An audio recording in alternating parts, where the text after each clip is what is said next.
네, 시장 통찰 시간입니다. 와운의 강준혁 파트너와 함께 할게요. 어서 오세요. 네, 안녕하십니까? 네, 오늘은 시장 키워드 안에서 어떤 이슈에 주목을 하셨을까요?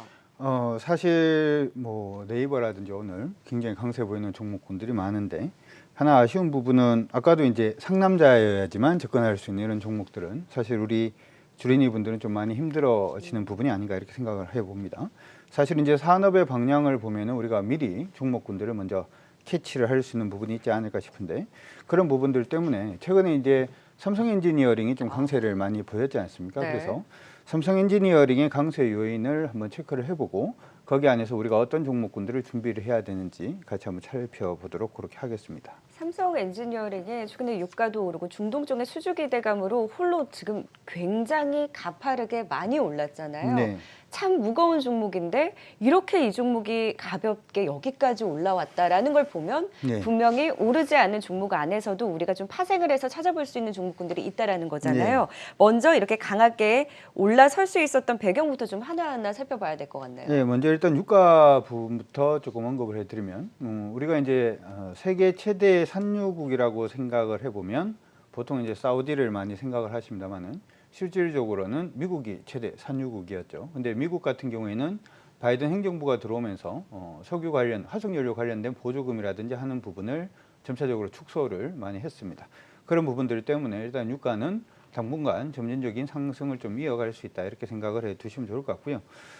두 번째로는 이러한 부분들 때문에 중동이라든지 북아프리카 부분에서 발주량도 또 증가를 해주는 모습들도 일단 보였고 이런 부분 때문에 삼성 엔지니어링이 상승을 했다라고 하는 부분이 시장의 일반적인 견해고요.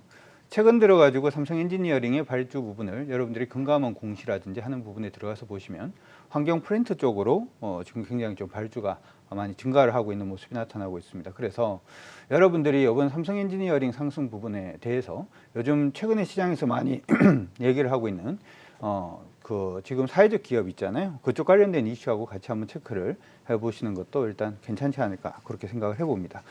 사실 이제 그 한번 생각을 해보면 좀 이상하죠. 사회적 기업 뭐 이런 얘기, ESG 관련된 종목군들은 어떻게 보면 뭐 환경 문제에 조금 더 관심을 가지겠어요, 인권 문제에 조금 더 관심을 가지겠어요?라고 하는 부분인데 이게 전혀 돈이 안 될 터인데 기업들이 왜 이런 데 관심을 가지는지를 한번 생각을 해볼 필요성도 있을 것 같고요.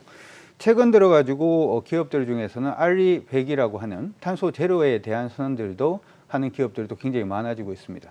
사실 이제 이 부분도 돈이 안 될 터인데 그리고 네. 탄소 제로를 하려 그러면 뭔가 이제 장치를 한다든지 돈이 든다든지 아니면은 태양광을 설치를 한다든지 풍력을 설치를 한다든지 아니면 뭐 산림을 조성을 한다든지 돈이 들 터인데 우리가 보통 생각을 할 때는 기업의 가장 주된 목적이 순이익을 극대화하는 그러한 부분이 가장 큰 목적이다 이렇게 얘기를 하는데 순이익 극대화하는데 도움이 될까요? 탄소 제로가? 하지만 지속 성장 가능하려면 그 방향으로 나아가야 하니까요. 예, 일단 지속 성장 부분에서 이제 좋은 말씀해 주셨는데요. 시장 안에서 이제 기업들이 생각을 하고 있는 부분은 2023년부터 유럽에서는 탄소 국경세 도입 부분에 대한 얘기들이 나오고 있습니다.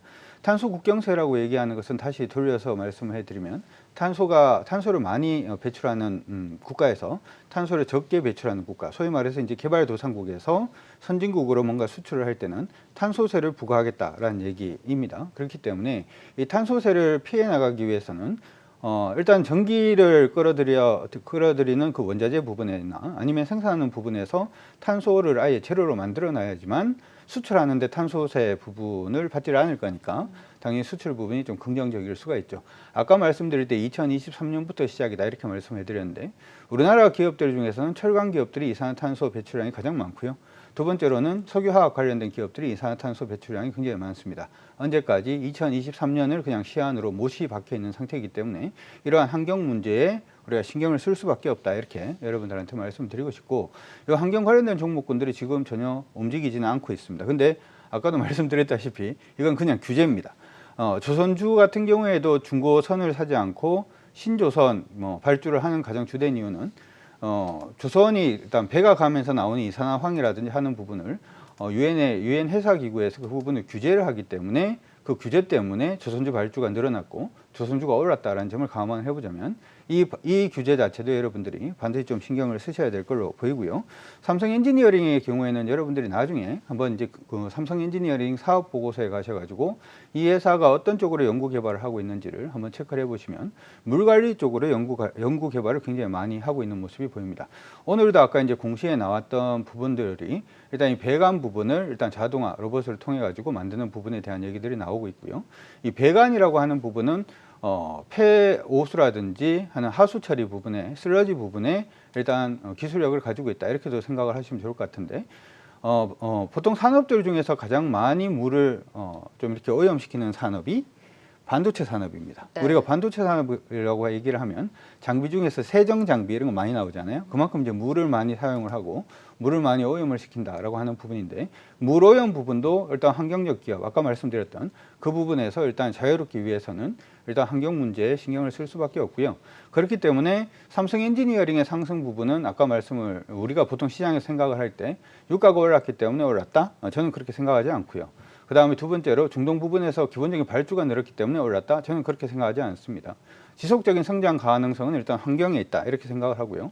환경 부분에서 우리나라에서 수자원 부분에서는 어떻게 보면 가장 연구개발 실적이 뛰어나기 때문에 이전에 일단은 단순 화공 부분의 엔지니어링 사업에서 이제는 환경 사업으로 발돋움하는 바뀌는 그러한 과정이 있기 때문에 성장주로도 충분히 지금은 봐줄 수 있다 이렇게 생각을 하고 있습니다. 환경 친화적인 플랜트 사업에 있어서는 삼성 엔지니어링의 이런 경쟁력이 있다라고 보시는 거네요. 네, 일단 연구 개발을 예전부터 많이 했으니까 일단 충분히 그런 부분에 가능성이 있다 이렇게 생각을 하는 거고요. 그럼 세계적으로 그런 방향으로 나아가는 삼성 엔지니어링 계속해서 그 경쟁력을 가지고 더 갈 수 있는 모멘텀을 충분하다라고 보시는 거예요? 아직은 시작도 안 했다 이렇게 생각을 합니다. 왜냐하면 시장 안에서 여러분들이 보통 삼성 엔지니어링을 쳐보면 삼성 엔지니어링이 올랐던 가장 주된 이유가 유가 때문에 올랐다 이렇게 얘기를 하잖아요. 네. 유가 때문에 올랐으면은 왜 현대건설이라든지 하는 부분은 계속 뻗어가지 못할까?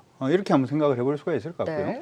실제로 사우디라든지 중동 관련된 국가들이 예전에 하공 플랜트를 많이 했다면 요즘 얘기는 블루수소 관련된 플랜트를 한다 이런 얘기들이 많습니다. 그러니까 블루수소를 생산을 해서 유럽에 수출하겠다 이런 얘기들도 있고요. 원자력 부분의 얘기들도 일단 있지 화공 부분의 플랜트에 투자를 한다라는 얘기는 굉장히 적거든요. 그렇기 네. 때문에 지금 부분은 환경에 그냥 초점을 맞추셔가지고 보시는 게 가장 중요하지 않을까 이렇게 생각을 하고요. 그래서 제 질문이 사실 그거였어요. 왜 삼성 엔지니어링만 갈까? 현대건설이나 왜 이런 쪽은 안 갈까? 네. 그래서 사실 이 이슈에 대해서 더 여쭤보고 싶었던 건데 친환경 쪽의 부문이 크기 때문에 삼성 엔지니어링만 홀로 갔다라는 거네요. 그러니까 삼성 엔지니어링만 홀로 갔다라고 얘기를 할 게 아니라 사실은 인선 ENT 오늘 가고 있죠. 인선 ENT도 이제 폐기물 관련된 종목이기 네. 때문에 같이 가는 거고 TY 홀딩스 같은 경우에도 지금 폐기물 네. 관련된 이슈가 있기 때문에 같이 가는 거죠. 그러니까 환경 관련된 종목군들이 전체적으로 움직이고 있다 이렇게 생각을 하시면 좋을 것 같고 여기서 하나 더 우리가 생각을 해야 되는 것이 탄소 제로 얘기를 굉장히 많이 하잖아요. 근데 탄소 제로를 하기 위해서는 여러분들 CCUS라고 하는 기술을 아마 들어보셨을 거예요. 이산화탄소가 날아가는 걸 어떻게 꽉 잡아서 이게 포집을 한 다음에 수송을 해서 바다나 저쪽에 저장을 하는 아니면 그 저장했던 부분을 농업이라든지 하는 부분에 다시금 사용하게끔 하는 기술 자체가 CCUS 기술인데요.